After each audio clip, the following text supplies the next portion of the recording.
Big boss Malayalam season 7 ആരംഭിച്ചിട്ട് 23 ദിവസങ്ങൾ പിന്നിടുന്നു. ഇതുവരെ 4 മത്സരാർത്ഥികളാണ് ഈ ഒരു ഷോയിൽ നിന്ന് എവിക്റ്റ് ആയത്. ഇപ്പോഴിതാ അപ്രതീക്ഷിതമായിട്ട് മത്സരാർത്ഥികളിൽ ഒരാൾ ഷോ കെറ്റ് ചെയ്തു എന്നുള്ള റിപ്പോർട്ടുകളാണ് പുറത്തു വരുന്നത്. ജിസയിൽ, അനുമോൾ, നെവിൻ എന്നിവർ തമ്മിലുള്ള പ്രശ്നത്തെ തുടർന്നാണ് ഇവരിൽ ഒരാൾ ഷോ കെറ്റ് ചെയ്ത് പുറത്തു പോയത് എന്നാണ് റിപ്പോർട്ടുകൾ. 3 പേരിൽ ക്വിറ്റ് ചെയ്ത് പുറത്തു പോയത് നെവിൻ ആണെന്നും റിപ്പോർട്ടുകളിൽ പറയുന്നുണ്ട്. എന്നാൽ എന്തിനെ ചൊല്ലി നടന്ന പ്രശ്നമാണ് എന്നുള്ള കാര്യം വ്യക്തമല്ല. ഹൗസിൽ നിലവിലുള്ള 15 മത്സരാർത്ഥികളിൽ ഏറ്റവും ശക്തമായിട്ടുള്ള മത്സരാർത്ഥികളാണ് ജിസയിലും അനുമോളും നെവിനും. ഹൗസിലെ ഏക എന്റർടൈനർ എന്നുള്ള ഒരു വിശേഷമാണ് നെവിനുള്ളത്. വലിയ വഴക്കുകൾ ഹൗസിൽ നടക്കുമ്പോഴും ഒരേ സമയം അതിൽ ഇടപെടുകയും കൂടാതെ പ്രേക്ഷകർക്ക് ചിരിക്കാനുള്ള വക മറ്റൊരു രീതിയിൽ നൽകുകയും ചെയ്യുന്ന ഒരു മത്സരാർത്ഥിയായിരുന്നു നെവിൻ. എല്ലാത്തിലും തമാശ കണ്ടെത്താനും വഴക്കുകളെ സീരിയസ് ആയിട്ട് എടുക്കാത്തത് കൊണ്ടുമാകാം നെവിൻ നല്ലൊരു ഗെയിമർ അല്ല എന്നും ഒരു വിഷയത്തെ സീരിയസ് ആയിട്ട് കാണുന്ന വ്യക്തിയല്ല എന്നുമുള്ള അഭിപ്രായങ്ങളാണ് സഹ മത്സരാർത്ഥികൾക്കിടയിലുള്ളത്.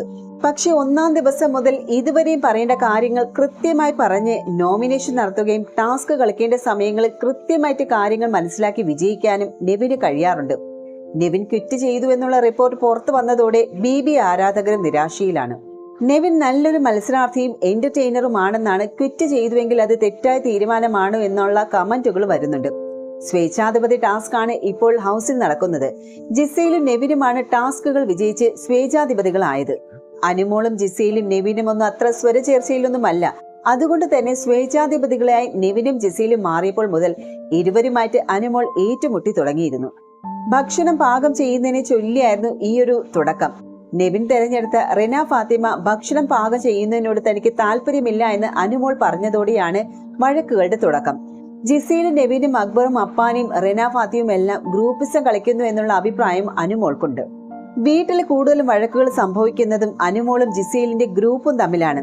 ഈ ആഴ്ച പണിപ്പുരയിൽ കയറാൻ അവസരം ലഭിച്ചിരുന്ന 2 പേരും ടാസ്ക് വിജയിച്ച് സ്വേച്ഛാധിപതികളായി മാറിയ നെവിനും ജിസയിലുമാണ്. നിശ്ചിത സമയത്തിനുള്ളിൽ അൺലിമിറ്റഡ് ആയിട്ട് മണിപ്പുരയിൽ നിന്നും സാധനങ്ങൾ എടുക്കാനുള്ള ഒരു അവസരമാണ് ജിസയിലിനും നെവിനും ഈ ഒരു ബിഗ് ബോസ് ഇത്തവണ നൽകിയത്. പരമാവധി ഭക്ഷ്യവസ്തുക്കൾ നെവിനും ജിസയിലും ചേർന്ന് എടുക്കുകയും ചെയ്തു. പണിപ്പുര ടാസ്ക് പൂർത്തിയാക്കിയ ഉടൻ തന്നെ പണിപ്പുരയിൽ നിന്നെടുത്ത ഭക്ഷ്യവസ്തുക്കളിൽ പലതും തനിക്ക് എല്ലാവരുമായി പങ്കിടാൻ താല്പര്യമില്ല എന്ന് നെവിൻ പറയുന്നതും കേൾക്കാമായിരുന്നു.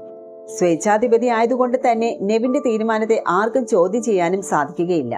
അതേസമയം തന്നെ ഫിസിക്കൽ അസാൾട്ട് പോലുള്ളവ സംഭവിച്ചതുകൊണ്ടാകുമോ നെവിൻ ഷോ ക്വിറ്റ് ചെയ്ത് പോയതെന്നുള്ള സംശയവും BB പ്രേക്ഷകർക്കുണ്ട്.